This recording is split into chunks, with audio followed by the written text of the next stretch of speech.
Donald taking over from Beagrie this time.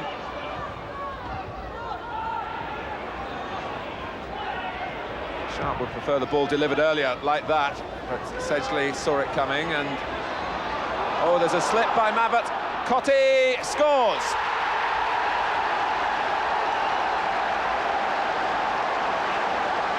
With 12 minutes gone, Everton have struck at White Hart Lane.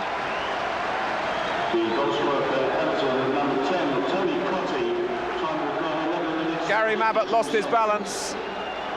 Tony Cottee got the chance and took it. Thomas. Samways.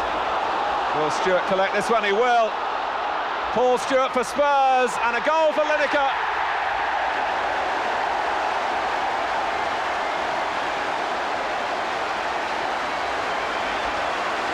With 24 minutes gone, Gary Lineker reminds Everton of what he did so well for them, putting the ball in the opposition's net. But Paul Stewart, great credit, and also Samways before him. McDonald hasn't wasted any opportunity to get forward from left back. Beagrie. Allen with the counter-attack. Lineker. Stewart! Spurs sweep upfield to take the lead. And this time Lineker makes a goal for Stewart. The roles are reversed. Paul Allen really recognised the opportunity that Tottenham had with some busy work to get them on their way, and it was swept in thrillingly by Stewart on the run. We start with the goal that took Arsenal back to the top of the table. And young Merson, Jim, come on as a substitute and gets a last gasp goal. Well, is he on his way back, Paul Merson? I'm not so sure about this one. Would you reckon, Ian? Good cross. Well, good cross, went wrong, went right, yeah? I think it was one of them, I'll get it in the box and it went in the net. Oh dear, when it's going for you, it's going for you, that's for sure. That is for sure. Yeah. Well, staying with the top of the table, Liverpool and Villa, Deadly Dogs team still going well, Jim? Well, they're doing that remarkably well. I mean, in actual fact, Deadly Doug went out and did a lap of honour in front of the car end. It was empty at the time, of course. But here's Ian Olney. Didn't he take that well? What a great... I do think he's an excellent young player. Yeah, he is. No doubt very about good young player. He's playing extremely well up front with David Platz. And this is where Barnsley copped it, wasn't it? He did it all himself. The old hamstring went there. Yeah.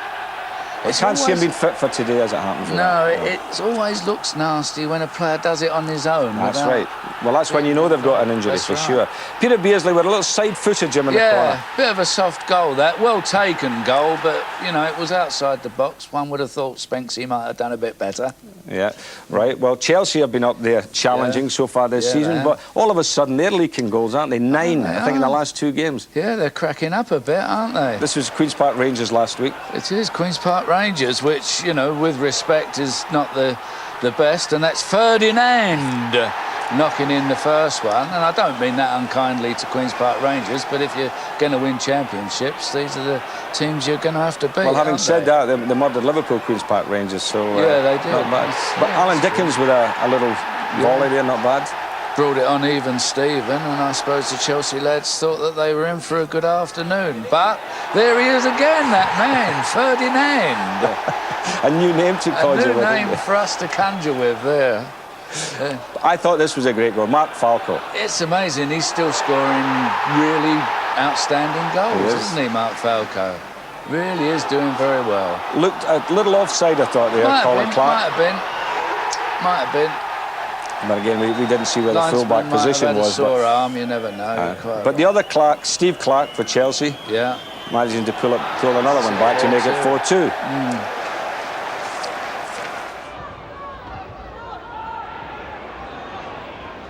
Nottingham Forest had won their previous 4 games at the City Ground. Norwich City had lost their previous 4 away games. It looked as if the match would follow recent form, a near miss by Nigel Clough from a typically precise Forest attack. But a minute before half-time, Norwich City nipped into the lead. Mark Bowen, their Welsh international left-back, has shown an eye for an opening often this season. This his 4th goal so far, and a priceless one for Norwich City.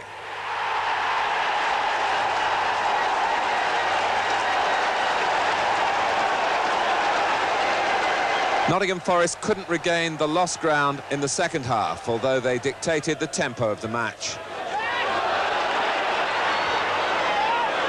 Brian Rice shooting with plenty of power, but the points went to Norwich City.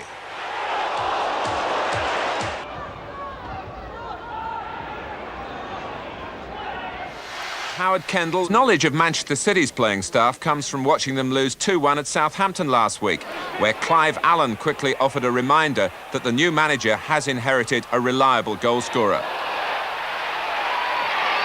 His priority, though, will be to tighten a leaky defence. Rod Wallace raced through to equalise for Southampton. And typical of City's recent ill fortune, they found substitute Barry Horne anxious to make an impact. Howard Kendall is certainly in a hot seat. City chairman Peter Swales isn't renowned for his patience.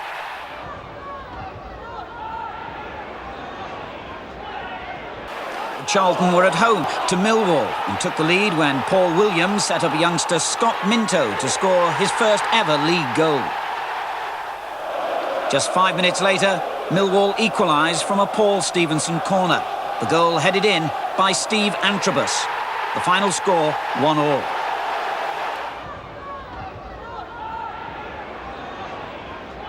Palace had a away trip when they met Manchester United at Old Trafford. United taking the lead after only 9 minutes, the scorer Russell Beardsmore. 5 minutes before half-time, the Palace double act of Wright and Bright created an equaliser. Ian Wright's cross, Mark Bright's header.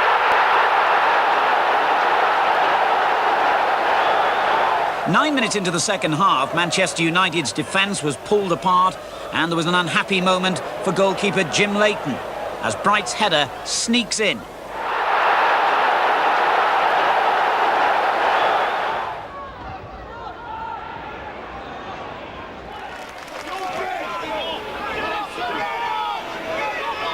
Williams, the through ball, and a good one too, and a lovely turn from Saunders. Goddard, what a good goal!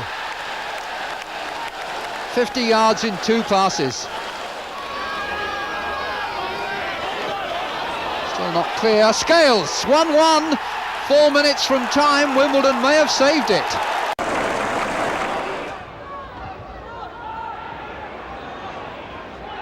Sheffield Wednesday began confidently. The throw taken quickly by Nigel Worthington. King pumps it back in, and spot what happens here, if you can.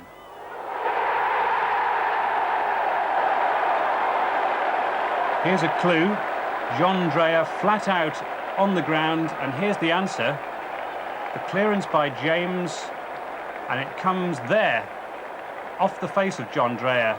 And when he came round, you'll discover he scored one of the own goals of the season. It looked like being a winning debut for Roland Nielsen, the Swedish defender with whom Ron Atkinson practiced in the dark because he arrived so late on Friday. But Luton got an equaliser midway through the second half.